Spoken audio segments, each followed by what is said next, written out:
So yeah, StanCifka closing the gap.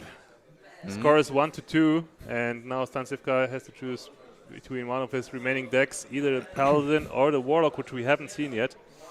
He did see a Black Knight, so now he knows that he has that in his deck. So that might help him deciding certain plays here with the Paladin.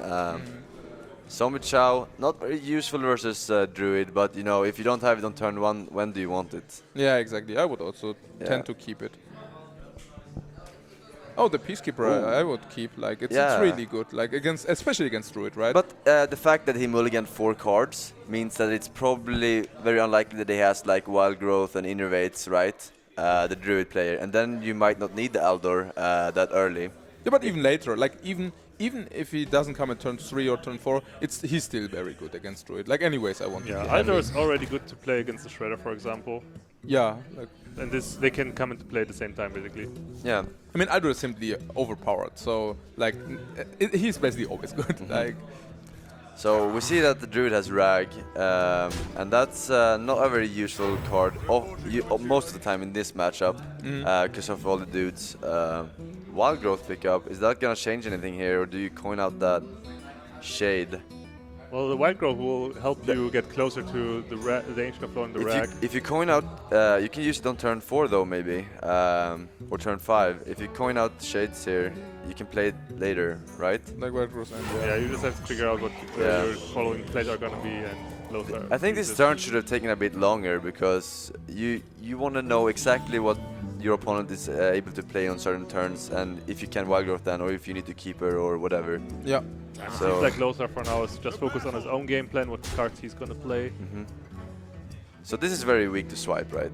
But he used coin, so like there's no like innervate swipe. I mean, there is an innervate swipe possibility, but it's not so big, so he should totally muster here, right? Yeah, absolutely, I would always go for master. Also, it's like direct damage to the face, like with a weapon, and also it's just like better mana utilization. He already had has like a 4-drop for the curve. I really don't see like how you could not play. Yeah, I agree. He doesn't even have a quartermaster, right? I mean, it also checks for swipe basically, right? So if your opponent, it's just basically a check. If your opponent does have it, he has it, then it's okay, like whatever. And if he doesn't have it, then you're just ahead in a huge way. Is he thinking about just hero powering here to make like play a long game? But that's not really how this matchup works, right? You overwhelm your opponent. Absolutely, absolutely. In the long run, in the long game, basically, Paladin is behind, but he just wins by pressuring the Druid enough. It's really like once the Druid is behind in life, he has to do strange stuff like whatever, Ancient of Law to heal. Yeah, and then it's basically over. Yeah, so desperation moves. Yeah, that is like the nature of the mid-range Paladin basically, because it's thanks to cards like Shield Minibot and Zombie Chow and Master for Battle, it's just able to get ahead on the board way earlier than the Druid. So that it basically it is a continuous trend from there on, most of the time at least. Yeah, so playing the Shade here is kind of obvious though, but if you attack into the Zombie Chow, then you're very vulnerable to Consecration. Yeah, you are. Yeah, I also don't necessarily would attack with the Shade. No, but there is a lot of damage like that could be coming up if he gets a Quartermaster, so he needs to be careful. Like, it may not look like much right now, but yeah, he needs to swipe basically. Yeah, basically it boils down to that. But I mean, we also know that there is no Quartermaster, so I mean, 1/1 dudes are not doing too. I mean, of course they are nasty, but they are not doing too much without Quartermaster either. So they are looking scary, but like this Paladin has had a really good curve so far, except for the 2-drop. Oh, he's gonna go in. Consecration, by the way, is also interesting. It's not obvious, right? I mean, he could also go for Pilot Shredder. Yeah, I mean, it's not very obvious at all. I would probably myself go for Pilot Shredder. Yeah, I actually like the play very much. It trades basically 1-for-1 with the Shade that was just played, and it also shrinks the health of the other Shade, so it cannot trade up your minions, which is what the Shade is supposed to do, like in the near future anyway. Because obviously cannot leave this board as it is right now for too long. So Shade eventually has to attack into a minion, and this way he cannot survive. He's less likely to survive an attack into a minion. Yeah, and he inflicts some damage, and he inflicts the damage from the attack, and he plays a little bit around swipe. I mean, I can definitely see the merits simply to consecrate here for sure. There is no way you can play around the quartermaster here, right? By starting killing off dude. Because if he has it, you will lose anyway, right? Absolutely. So Exactly. this Paddle Shredder, interesting trade there with the Zombie Chow. Do you think he was needed, or could he have waited a bit more? It was only 2 damage after all.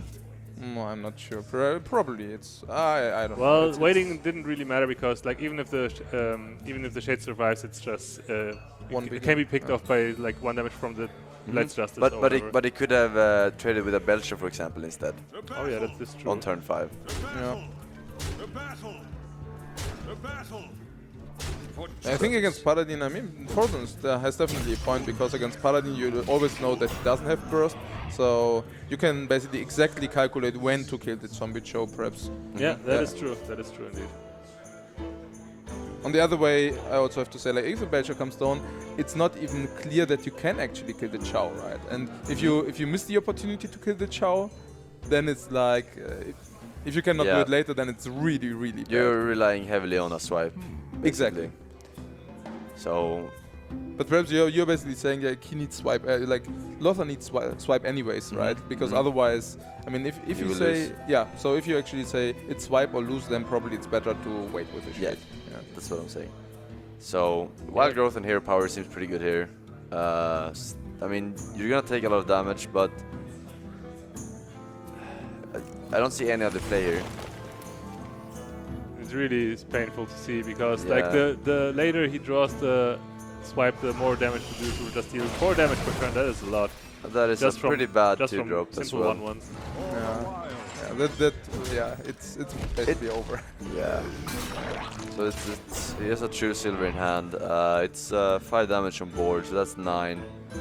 Yeah, he could swing over the course of 2 turns maybe. Lothar, that's a pretty good game sealer there. No swipe, possibilities. Yeah, even if he draws it now. Yeah. But I mean, the game actually went how it is to be like how it is expected. Yeah. Like usually this should be like how it is if both players have standard draws. Yeah. So he's gonna quickly realize here that there's a taunt, but I mean it's not gonna save him. No. We see that he has a true silver. I mean, it will prolong the game for 1 more turn, I guess, but yeah. I'm not sure. He could actually get the swipe next turn after taunting up here. But it's not enough. No, it's not. Just delays the inevitable. Yeah.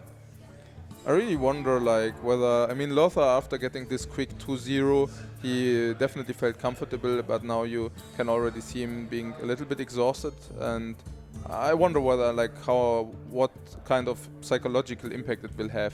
Like that he now lost the 2 games. Like, do you think that he will be in bad shape? Like a little bit, perhaps for the last game. Losing several games in a row definitely puts you on tilt, and I definitely can put you on tilt. And it will be there will be a lot of pressure because Lothar was so far ahead, and losing that advantage it definitely can have a toll on you. Yeah, I mean it's not just the part that he might get tilted. It's also the part that StanCifka might get a confidence boost, you know, like I can actually turn this around now, it's the final game. Yeah, so I think it's fair to say. He's just going face here, Hunter style, Smork.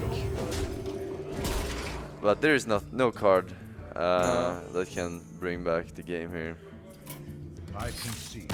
Yeah, and Lothar sees that and concedes, and this way StanCifka ties up the series 2-2, and now it all comes down to the final matchup. What Warlock is versus the Warlock? Druid. That is the question.